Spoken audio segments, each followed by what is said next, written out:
Hello and welcome to Talking About. I'm John Griffith. And I'm JC Alvarez, and joining us today for a very special performance is Terese Genecco. Take it away.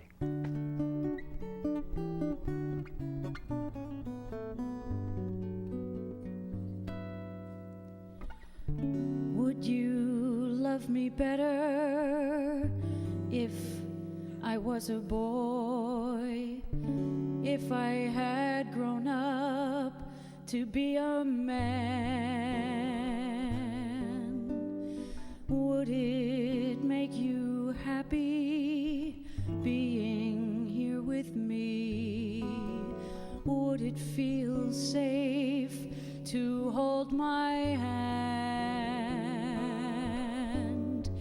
Would I be allowed to love anyone at all? Could I wear what I wanted to? We could kiss in sunlight, slow dance until dawn, making plans that fear could not undo. If my hair was shorter, if my clothes were different, if my voice was deeper, if I could play ball, would my life be better? Romance even greater? Would fate smile upon me after all?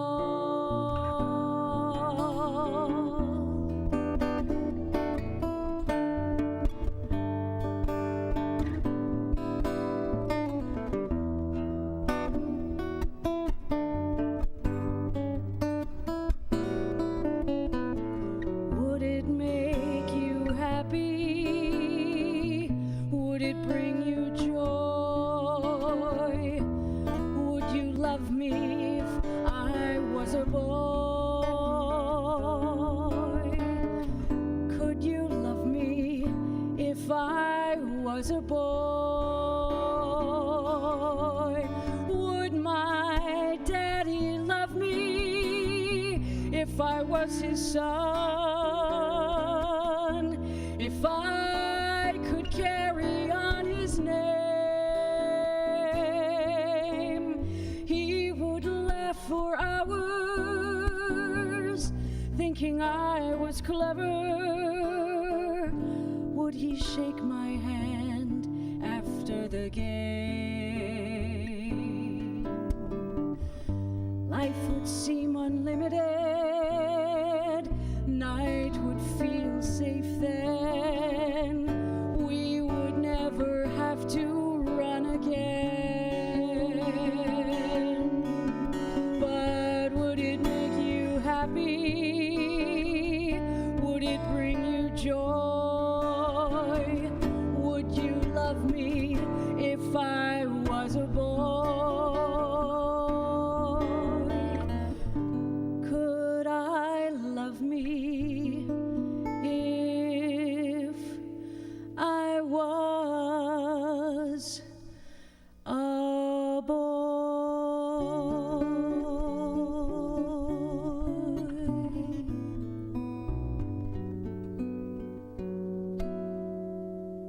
Woo!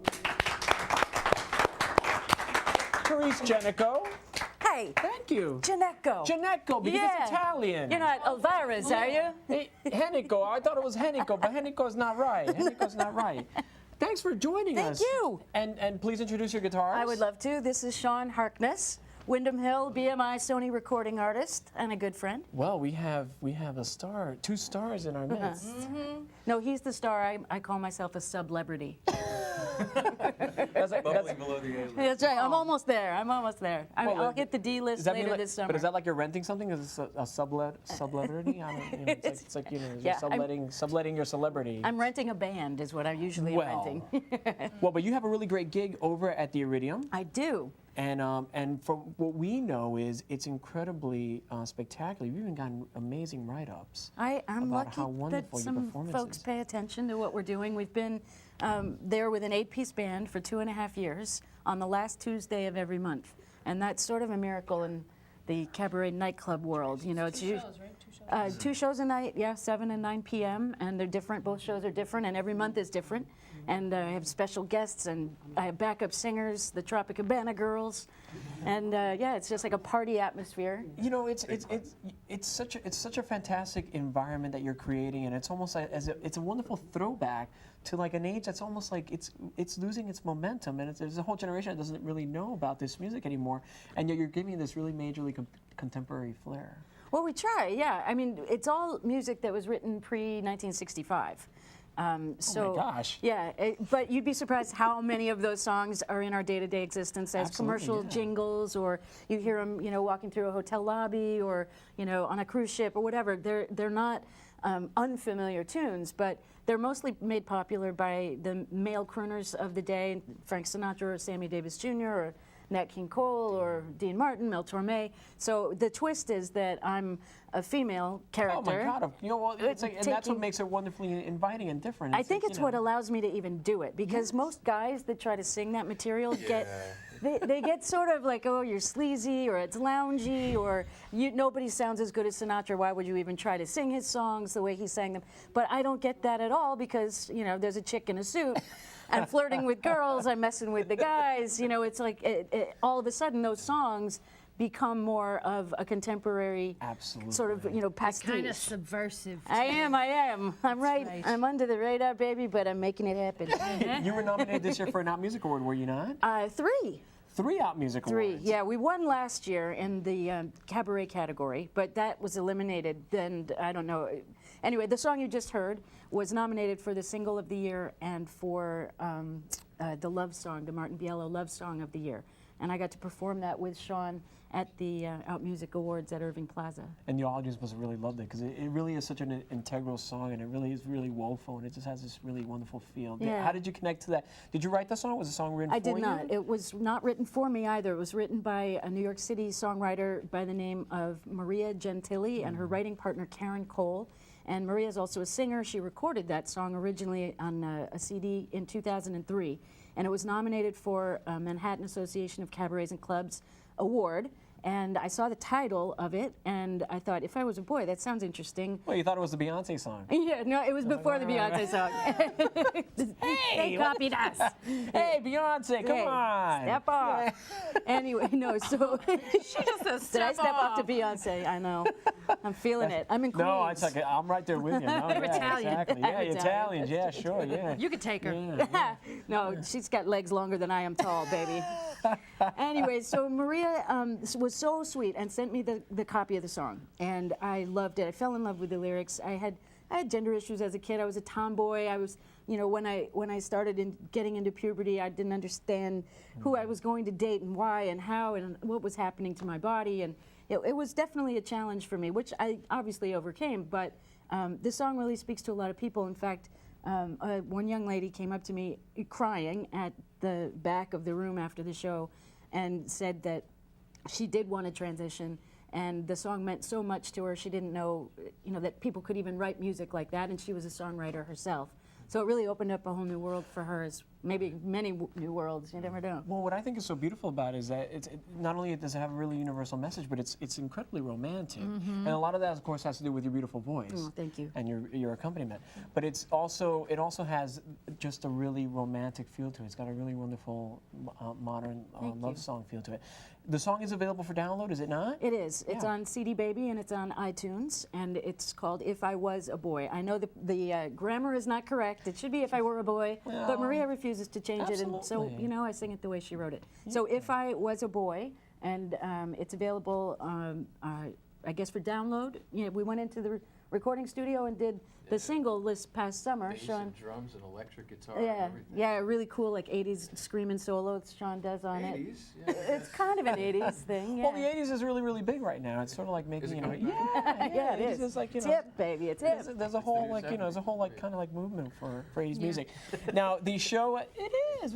Come on. Yeah, so what you heard, that song is absolutely not what I do in the big band show. You know, I have 8 pieces. Because this is right, it's more of an homage to the golden age of, Right. of music and so forth. So that's sort of like what folks are going to see when they come out to see you at And the every now Iridium. and then I stick this song in just because I feel like it, depending on who my audience is. And it's always really nicely received. But I have a 2-drink minimum at the club and a 2-ballad maximum. So there aren't a lot of opportunities to stick this in. And I have, you know, sometimes I give my ballads to my special guest stars. I was going to ask, because it'd be so interesting to see how... He sings. Well, don't get me into hot water. No. Yeah. No, but I mean, like if you have like guest performers who come on and duet with you, it must be a really, really beautiful opportunity for you to sort of like share the stage with another Absolutely. artist and like, Yeah. you know, recreate really great moments. Songs that really speak to you. A song that you know from the. Well, I get my kick out of the arrangements. You know, the story is important, obviously, but what the musicians do with the musical arc from start to finish really turns me on, and I'm really into Nelson Riddle arrangements right now. He was one of the favorite of arrangers of Frank Sinatra, and Russell Garcia is a favorite of mine. He's a 95-year-old gentleman who lives in New Zealand now, and I just spent time with him when I was on tour over there. He wrote the book on arranging for small up to large big bands. So my size band is perfectly suited with the 3 horns and the bongos and everything for these sort of Nelson Riddle old school style arrangements. I know things like we do a really great treatment of I've Got You Under My Skin. Oh, Cole And Porter. and we do a nice thing with Out of This World.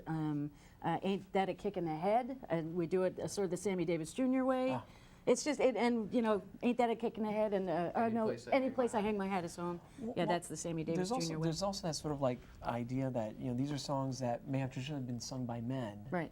And with your voice and your performance into them, does this sort of like change? Totally shakes up the vibe. Yeah. It really does.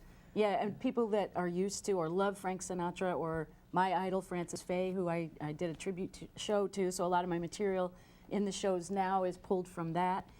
People who remember those performers and have been in the room in front of those performers have come up to me afterwards and said, thank you for recreating what it felt like. The only thing that's missing is the smoke-filled room. Well, yes, And then 'cause thankfully- sure, thankfully for you, that's a great thing. Right, yeah, and right. for those of Thankfully us- for everybody. You Yeah, know, absolutely. It's a much healthier environment for us to work in. I don't know how those guys did it then, but And somebody was convinced that you were the love child of... of Dean Martin and the love child of Dean Martin and Judy Garland. I was going to ask. I was going to You ask. do a good Liza Minnelli. Oh, do I? I thought all my impressions sound like Carol Channing actually. So it's bad. No, because I remember you told us a story of. I told this story. Yeah, it was quick. That was funny. It was about a woman actually thought that I was the love child of Dean Martin and Judy Garland, and she came up to me afterwards, and she told me that it was a shame that she hadn't heard of me before then. Where had I been all this time? I was quite good, you know. And I was like, she thinks that really happened, that I'm really the love child and Liza's sister and all that. So, Oh, Lorna. Well, there's worse Lorna. company to be included right, in. but I mean, felt really. bad for her because but she was not. She was really convinced. So I just said that I was away for most of my life because, you know, with a father with a substance abuse problem and a mother with a substance abuse problem, they put me into basically prehab. So. Because they were like, oh, you know, let's just get this out And of she the said, way. "Oh, honey, that's such a shame. Well, I'm so glad they let you out." I mean, yeah. And then I did my real. Liza impression. Yeah, she thought it was real. That's pretty amazing. That's You're pretty messing amazing. with people. Yeah, I think What so. are you gonna do? Teresa, is there a website that folks can check out your tour dates? Because I know you not only do you have the performance at the Iridium, but you know they may want to check out more about your music if you're touring the country. would love She's that. frisky retro fun, you guys. So says Time Out New York. Yeah, so That's Yeah, besides the last Tuesday of every month here, you Right. can check my schedule at teresegenecco.com. And yes, show them how it's TereseGenecco. 1 N, 2 C's. Folks will wonder if you are a native New Yorker. I grew up in upstate New York, way upstate. Where? in the Finger Lakes You know, region. It's nice up there. It's gorgeous up there. I just think that New Yorkers kind of like have to have that connectivity to this sort of music, you know, and to really give it that oomph that you bring to it. You Yeah. know? And it's like sort of like, you know. Yeah, but I have to say, I spent 15 years on the West Coast in San Francisco, performing in San Francisco and LA, and I really dig the different way jazz is played there. It's sort of a cool, laid-back kind of vibe. It still pushes forward. I mean, Nelson Riddle was one of those guys arranging for West Coast, and Stan Getz, and I don't know. It felt to me like they swing harder than New York bands. Well, Ooh, you're gonna have an East Coast, West Coast thing, girl. Oh no. But I have to say, a lot of the guys I play with have the same vibe. So it swings really hard. we just want to know that for our You are viewers, starting trouble. She's gonna get these stabbed. are the expressed opinions of our guests and not of the show. So we don't want to I start a love whole. all big bands on all coasts. Let me just be clear. Well, But she said on the West they swing harder. Oh, come on, East Coast Well. musicians, call out. Callers? No, please, no haters. Terese Genecco, thank you so much for joining us. Thank you. Thank Sean, you. thank you for accompanying. You gonna have And, one more song? We were talking earlier. We did an Elvis Presley show. Oh my God! The two of us, just the two of us. That was a kick. And it was a kick. And so we thought maybe we'd do a song from Elvis Presley's very first recording from 1956. That would be That'd be awesome. amazing. It's called Gonna And- Sit Right Down and Cry Over You. Oh my gosh, brilliant! I'm gonna take this and I'm gonna take it away. And please come to the Iridium. And thank you so much. Thanks, Thank you you. guys. Thanks for having us. You ready? I'm gonna sit right down and cry over you. I'm gonna sit right down and cry over you.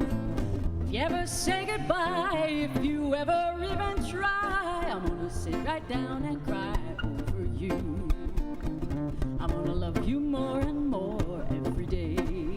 I'm gonna love you more and more in every way. But if you ever say goodbye, if you ever even cry, I'm gonna sit right down and cry over you. I'm gonna tell my mama, tell my papa too, so they'll know just exactly what I'm gonna do. If you ever say goodbye, if you ever even try, I'm gonna sit right down and cry over you. Go, Sean.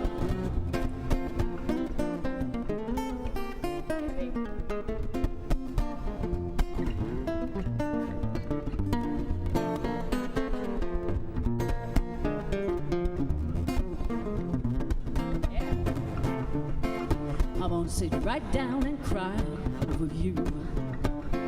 I'm gonna sit right down and cry over you. And if you ever say goodbye, if you ever even try, I'm gonna sit right down and cry over you. I'm gonna tell my mama, tell my papa too, so you'll know just exactly what I'm gonna do. If you ever say goodbye, if you ever even try, I'm gonna sit right down and cry over you. I'm gonna sit right down and cry over you. I'm gonna sit right down and cry over you. I'm gonna sit right down and cry over you.